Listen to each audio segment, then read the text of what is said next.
Divert করার একটা প্রবণতা এই অন্তর্বর্তীকালীন সরকারের বিভিন্ন উপদেষ্টাদের মধ্যে আমরা দেখেছি এবং বিভিন্ন তাদের সমর্থন পুষ্ট যারা আছে তাদের মধ্যেও দেখেছি, মানে অন্তর্বর্তীকালীন সরকারকে যারা সমর্থন করে তাদেরও এরকমের যখন একটা প্রেক্ষাপট, সেখানে প্রধান উপদেষ্টা জাতীয় ঐক্যমত্য গঠন কমিশনের প্রধান থেকে রাজনৈতিক দলগুলোকে ঐক্যমত্যে আনতে চায়।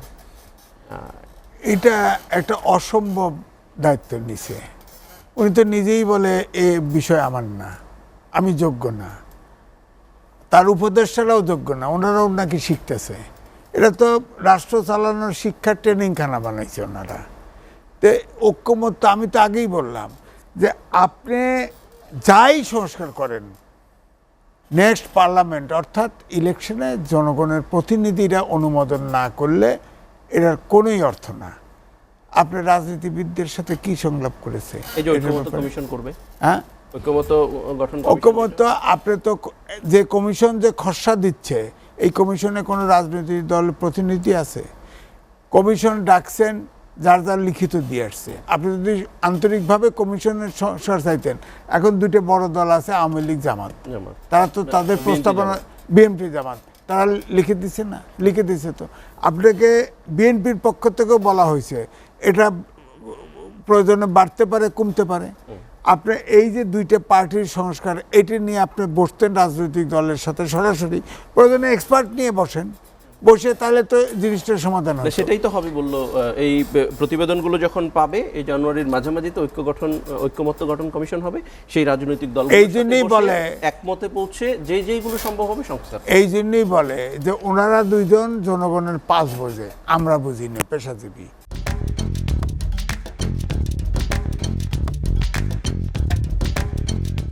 ওনারাও বুঝতেছে না, ওনারা এনজিও আর শিক্ষক, দু একটা আমলা আছে, তারা নিরিবিলি আলাদা কাম করতেছে, এরা বোঝে না। আপনি সংস্কার করলেন, এটা রাজনীতিবিদদের কাছে গিলোটিন করাতে পারবেন? ইগো লাগবে না? তোমরা কারা? যদি বলে তোমরা সংস্কার করার কারা, তোমাদের ম্যান্ডেট কোথায়? এই প্রশ্ন যখন সংস্কারের আর্গুমেন্ট করে যদি বলে দেয় কেউ, কি করবে সে? তার তো ম্যান্ডেট, এখতিয়ারই নেই সংস্কার করার। তাহলে যেহেতু পার্লামেন্ট, নেক্সট পার্লামেন্ট একটা সমঝোতা পৌঁছাইলে অনুমোদন করবে, যারা ইলেকশনে আসবে অর্থাৎ রাজনীতিবিদদের সাথে দেরকে কনফিডেন্সে নিয়ে এই সংস্কার যদি করত, তাহলে এই সংস্কার তো ফাইনাল হলো না। তাহলে রাজনীতিবিদরা তখন নেক্সট পার্লামেন্টে ঐক্যমত্য গঠন কমিশন যদি রাজনীতিবিদদের নিয়ে, তাদের মতামত নিয়ে, তাদের যেটি ঐক্যমত্যে পৌঁছায় সেটা যদি সংস্কার করে, সেটি তো পরবর্তী পার্লামেন্ট রেকগনাইজ করবে। যদি করবে না তো সিচুয়েশন তো তা নাই। কারণ এক এক বিশেষ করে আমি বড় দুই দলের কথা বলছি, দুই রকম প্রস্তাব আসতেছে না। কিন্তু মাননীয় প্রধান উপদেষ্টা বলছেন যে বাহিরে ওনারা এটা হয়তো রাজনৈতিক কালচার, কিন্তু ভেতরে সবাই এক। ভিতরে কি গোপনে গোপনে করলে, রতন ভাই আমার ক্ষুধা লাগছে, একটা বিস্কিট দেন, আচ্ছা দিব। সারোয়ার ভাই একটা ইয়ে দেন, এক কাপ চা দেন, দিবে, স্বীকার করলো। এটা তো ব্যক্তিগতভাবে কথা বললাম। যখন রতন ভাই আর সারোয়ার ভাই একসাথে বসবে, তখন কিন্তু ওনাদের পলিটিক্স ছাড়বে না, একসাথে রাউন্ড টেবিলে বসবে। গোপনে গোপনে ওই ইয়ের মতো আর কি। একজন বুড়ি খুব চালাক ছিল, পাট কাটতে দিছে, সবার ভাতের নিচে একটা করে এক্সট্রা একটা করে মাছ দিছে, হ্যাঁ, কই মাছ দিছে। তো কানে কানে বলে, আমার পাটটা একটু ভালো করে কাটিস, আমি একটা তোরে আলাদা ভালোবাসি, কই মাছ দিছি না? যে হ্যাঁ দিছে। তো সব কাটছে।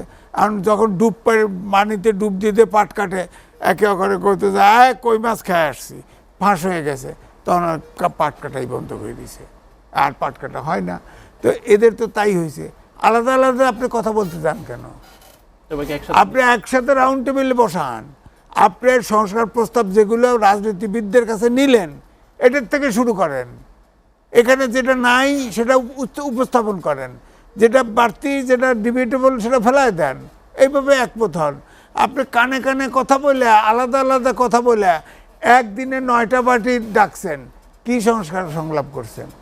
একদিনে 9টা পার্টি এক বিকেলে আলাপ করছেন, আধা ঘন্টা করে গেছে, চা খাওয়ার সময় পায় নাই, দিয়ে কাগজ খালি দিয়েছে। ওই তো ওই কথাই, আমার কথা আমি কব, তো খালি হুনায় লব।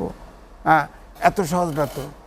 আপনি তো নিজেই বলতেছেন আপনার পরিষদের কোনো অভিজ্ঞতা নাই, তারা ট্রেনিং দিচ্ছে, তারপরে অভিজ্ঞতা সব নাই করতে না, চাই। এখানকার উনি বলছেন যে আমরা এগুলার মানুষ না, আমরা সাধ্যমতো চেষ্টা করছি। হ্যাঁ, অন্তর্বর্তীকালীন না সরকার ওনারা সাধ্যমতো বলছেন অনেকে আমরা পেশা ফিরে যেতে চাই, হ্যাঁ, এই বলছে না। দায়িত্ব তো শেষ এই যে নেগেটিভ কথা, এটা নেগেটিভ কথা। দায়িত্ব নিয়েছেন কা? দায়িত্ব নিয়ে মাঝপথে চেষ্টা- কারণ আমরা চলে যেতে চাই, এরকম একটা উদ্ভূত পরিস্থিতিতে আসলে নিতে হয়েছে তার হ্যাঁ সকলের কেন? তারা কি জাতির অনুরোধে। ইউনুস সাহেবকে নাই বিদেশে ছাত্ররা আনছে, ছাত্ররা অবুঝটা তারা ডাইকে আনছে। হ্যাঁ, তো হলো সারা দেশে ব্যবসায় এক্সপার্ট, সে তো রাজনীতিতে এক্সপার্ট উঠবে, এটা তো ছাত্ররা জানে না। তো দেখছি ওয়ার্ল্ড ফেমাস লোক লয়ে এসে বসাই দিছে। সে আবার ফের বলছে, ওই ইন্টারভিউতে বলছে, আমার কাছে যা নাম হয়েছে আমি যা চিনি তাদের লয়ে লইছি উপদেষ্টা পরিষদে। কিন্তু দ্য ইকোনমিস্ট তো ডক্টর মোহাম্মদ ইউনূসের দায়িত্ব গ্রহণকে বাংলাদেশের জন্য বিরাট বড় একটা সুযোগ হিসেবে কারণ হচ্ছে তার তো এই হিপনোটাইজিং ক্যাপাসিটি আছে। ওয়ার্ল্ডের যেখানেই যায় দেখেন, জাতিসংঘে গেছে, আমাদের সরকার প্রধান রাষ্ট্রপ্রধানরা গেছে না, অ্যাপয়েন্টমেন্ট করে কারো কারো আনতে পারে না, আর ইউনুসের সাথে দেখা করার জন্য পাগল। হ্যাঁ, সব লাইনই পায় না, অ্যাপয়েন্টমেন্টই পায় না, এই অবস্থা। এটা তো আছে, এই জন্য তার প্রয়োজন আছে, কিন্তু তার জন্য নির্ধারিত অন্য জায়গা আছে। সেটা হলে তাকে প্রেসিডেন্ট বসায় রাখেন, সে ফান্ড এনে দেবে, ওপিনিয়ন তৈরি করবে, পশ্চিমা দেশ সব তার কারণে উপকৃত থাকবে, সেইটা। কিন্তু রাষ্ট্রের এক্সিকিউটিভ পদে তার পক্ষে সম্ভব না। সে আরেকটা ওই গ্রামীণ, উনি বলতে দয়ালুর মতো মানে খুব সরলভাবে কথা বলতেছে। গ্রামীণ ব্যাংকের যখন ইন্টারেস্ট আদায় করে তখন সরল থাকে না, তখন যখন ইন্টারেস্ট ঘাড় মোটকা ধরে ইন্টারেস্ট আদায় করে সাধারণ লোকের কাছে তখন থাকে না। ওইটা করে না কেন? রাষ্ট্র চালাতে হলে যেখানে শক্ত হইতে করতে হবে, যেখানে নরম হইতে নরম হইতে হবে।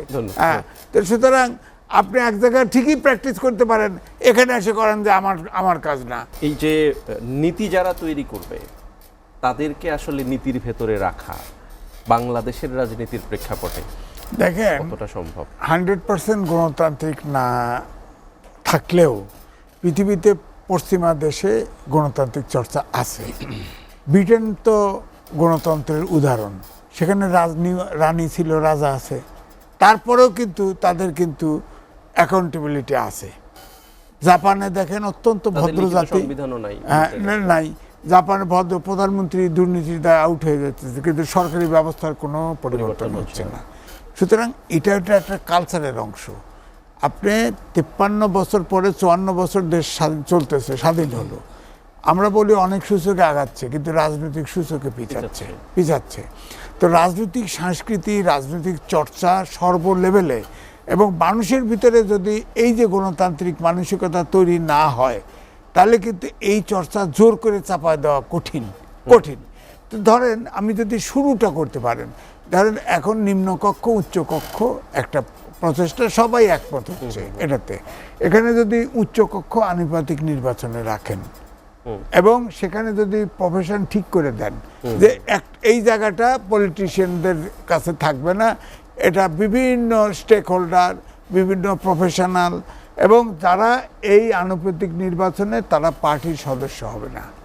হ্যাঁ, অর্থাৎ এখানে ওপেন, আপনার লোয়ার হাউসে যে আইন টাইন পাস করবে ওখানে মুক্ত মনে যায়, ওখানে ব্যারিকেড দিলে আটকে গেলে আটকায় যাবে।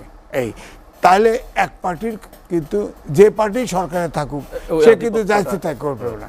আর উচ্চকক্ষ এবং নিম্নকক্ষ যারা থাকবে তারা শুধু আইন প্রণয়ন করবেন, আর কিছু ওয়েলফেয়ার ছাড়া স্টেটের কিচ্ছু দেখতে পারবে না। লোকাল গভর্নমেন্টকে শক্তিশালী করেন, সেখানে উন্নয়ন কাজ সেখানে হবে। অর্থাৎ এই, আর যেটা রতন ভাই বলল, যে আপনি যখন এমপি হবেন, সরকারের দায়িত্ব নেবেন, রাষ্ট্রের দায়িত্ব নেবেন, আপনি কোনো ব্যবসা বা কোনো রকম প্রফিটেবল কোনো কাজ করতে পারবেন না। কিন্তু বাংলাদেশে এটা সম্ভব কিনা? এটা করতে হবে, আইন করতে হবে। এই যে সংস্কার, এইগুলো আগেও তো আইন ছিল, কোনো আইনই তো মানা হয় না। মানা হয় নাই, আইন করেন, অন্তত করলে প্র্যাকটিসটা শুরু তো করতে হবে কোনো জায়গা থেকে। এটা হলো, এইটাই বললাম যে আপনি, এটা তো বিপ্লব হলো না, যেমন রতন ভাই বিপ্লব করবে, বিপ্লব সাকসেসফুল হলে তারা ধরেন 1 মাস 2 মাসে কালচারাল বিপ্লব করে মানুষের মনোজগৎ পরিবর্তন করে দেবে, সেটাও হয় নাই। মানুষের দিকে 1 দশক লাগছে, লেনিনের 6 বছর লাগছে মানুষের লাইনে আনতে। কারণ এখন চীনে যেগুলো করে, ধরেন উত্তর কোরিয়া তো বলে আমি সমাজতান্ত্রিক দেশ, কিন্তু সেই দেশে তো যা করে এটা তো বল প্রয়োগ করা হয়, বল প্রয়োগ করা হয়। চীনেও তো বল প্রয়োগ করা হয়। তো এটা তো বলে জনগণের দেশ, জনগণের রাষ্ট্র, আসলে তো বল প্রয়োগ করে। ধন্যবাদ এম এ আজিজ ভাই।